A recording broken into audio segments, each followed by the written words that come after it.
Last week's episode was madness, and this week did not disappoint. I mean, straight into it, you know? No lube. Not you being Lamar and wanting to go straight to the sexual in this damn conversation. Even though I would have loved for you to like put me in a dip and put your tongue down my throat and just like to break the ice, I was. I need to take my glasses off for this because this was really intense. This was, I think, one of the most OMG moments we've had on the Hulu show because it's one, Khloé Kardashian storyline, and she's the only one that ever gives us anything. At this point, it's Khloé Kardashian show. I didn't know that we would get such good transparency like coming out of the gate, especially like this rekindling being on TV, but I guess, you know, it's a strategy. But still, like I am feeling all of the things. I'm saying strategy. This was a conversation that Khloé would have had without us, and she included us because she loves us. No, she did it because we were with her, because we were her safety net. Yeah, that's true. Yeah. But Lamar starting it off with the love will never go away. I love you for trying your hardest with me, man. Thank you. That love, I don't think it'll ever go away. I know it won't. That was the whole takeaway from this entire thing, is with this man, goo goo gaga for Miss Coco. that was cute. Yeah?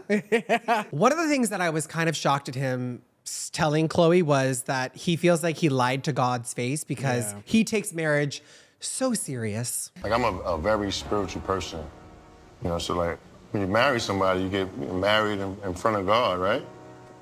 So like the way I lived, it just seemed like you lied to his face. I don't think you make that commitment if you can't honor it. I think now, right, like people have to grow up and evolve, but I think that he clearly missed the mark on this years ago, but I think that was so much for me just because that's something that, you know, this is this guilt, this shame that you have to live with for the rest of your life because it's really never going back to the way it was. You know, Khloé kept saying how naive she was and she had this innocence, and he's like, you know, having to live with disappointing God.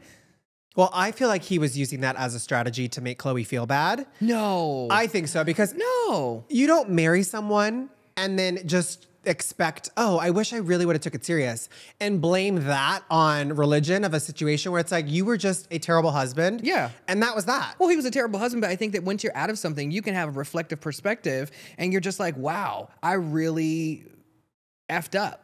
You know, there were so many powers that be. Yes, I broke this woman's heart who I love, but then also we're saying these vows in front of God, and I also broke that. That's a lot to carry.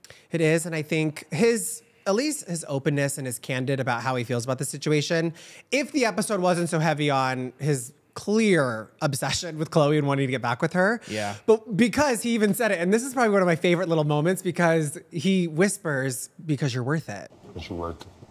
Huh? So because you're worth it.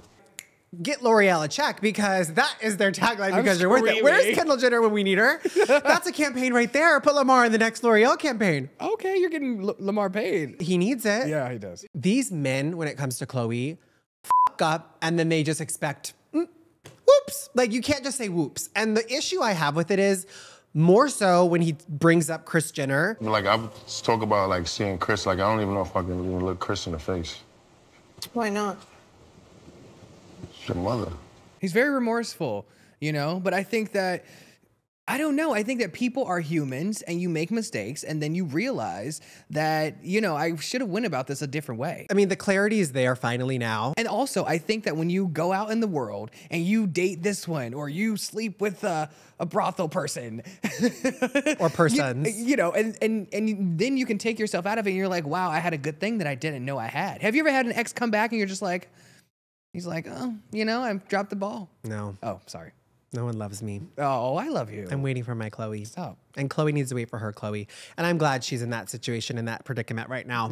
Because this whole conversation, as fun and exciting it was as a viewer, it just really triggered me for Khloé, because no one has Khloé's back like Khloé has everyone else's. She's the only human that rides so hard for someone. Where are these people that are riding for Khloé? Her kids. Her children are there. And you. I'm here for you, Khloé. Me too. End of time. Ugh, him saying, roll footage. And I'm probably cool enough like to be your friend. I'm sorry, Lamar. You are not cool enough to be Khloé's friend.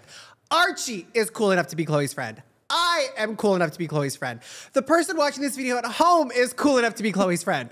Not you, Lamar Odom. Yeah, I don't know. I mean, we do see later in this episode about like, you know, Khloé kind of mentioning that friendship would be a one-sided friendship. He did say he would love to be my friend again in life. And I was like, I don't really know what to do with that. So he's coming to Thanksgiving?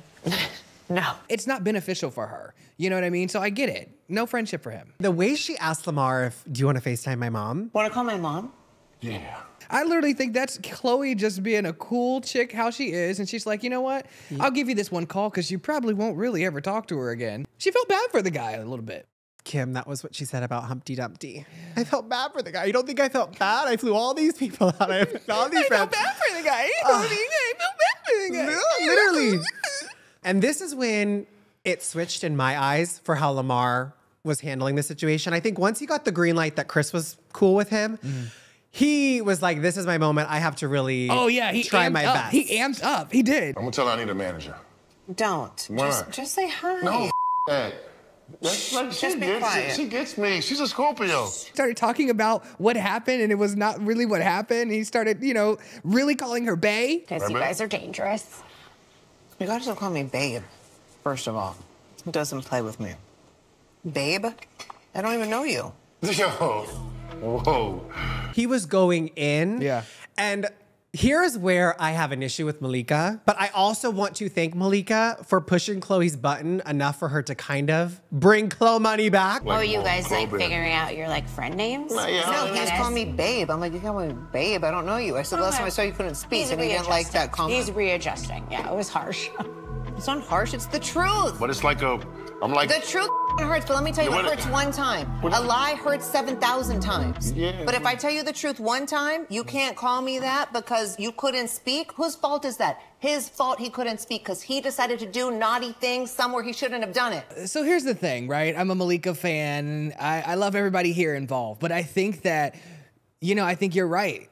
How annoying is it after you've been through so much? You knew that I was with this man, bringing him back to life for 4 months, and then your friend is also kind of, you know, calling you out saying that you did something that really just wasn't true. Oh, I'm heated. Beyonce. Yes. Well, and the fact that Khloé's literally over here being like, spitting facts. Like, she's not even doing anything that's like incorrect or improper. And for Lamar to be like, quit that fake laugh shit. Last time I saw you, you couldn't speak. Don't hit me with that fake ass laugh. Hello? No. Babe, I didn't know who you were. It's been 10 years. The last time I saw you, you couldn't speak. Like, she ate with that one. I felt like that was so rude. That was You so think? nasty and so rude. I feel like you can go about it a certain way. I think that was just not nice. How can you say it's not nice was after not nice. we have the conversation of like actually how hard Khloé went for him and the things he did after this entire situation? We got home footage of Lamar in the hospital. We got flashbacks to exactly how Khloé was handling the situation.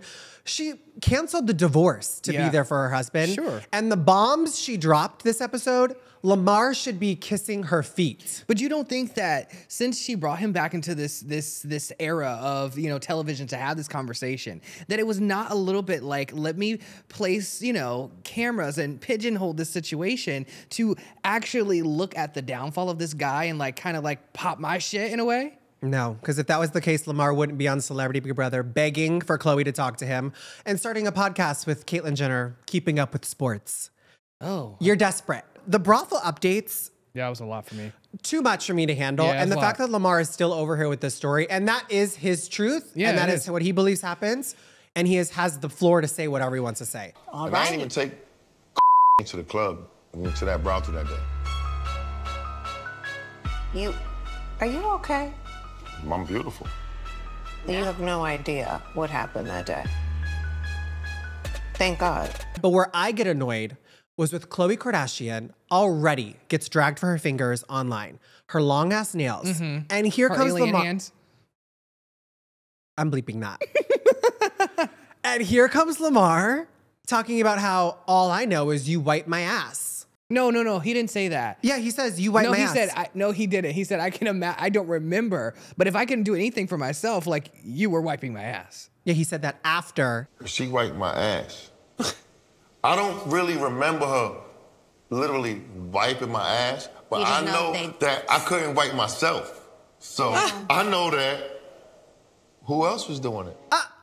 Yeah, and then guess this is where Malika comes in to support her friend. She didn't even let the nurses do. I could imagine. That just goes to show how in Khloé was for her husband. Ex now. Ex-husband. Okay, wait. Lamar did eat when Khloé was talking about, I was there when you had 6 strokes, 12 seizures. He's on his phone getting notes. 6 heart attacks, 12 strokes. 12 strokes is hard to say. Lamar's a journalist these days. He is. He's like, okay, can't forget this. I gotta keep this down. That was kind of iconic. Like, but Khloé really had to be clear as day to be like, yo, you were in such a shitty situation. If I was not there, you would be dead. Yeah, and then looping, you know, I think she brought a lot of context to it that I don't think that we were privy to outside of the blog. I was there when your father said pull the plug so he can be on your life insurance. Okay. That was a lot. And for me, it's like, I understand that this is a situation that you went through, but I just hate that now it's out in the world. And now we know even more drama about this storyline. But his after conversation with the camera one-on-one, the way he smiles after he's like, I just want to get to know Khloé more. Hopefully get to know her a little bit more. Leave Khloé alone, like, please. He was like watching her walk away and everything. He wants that old thing back.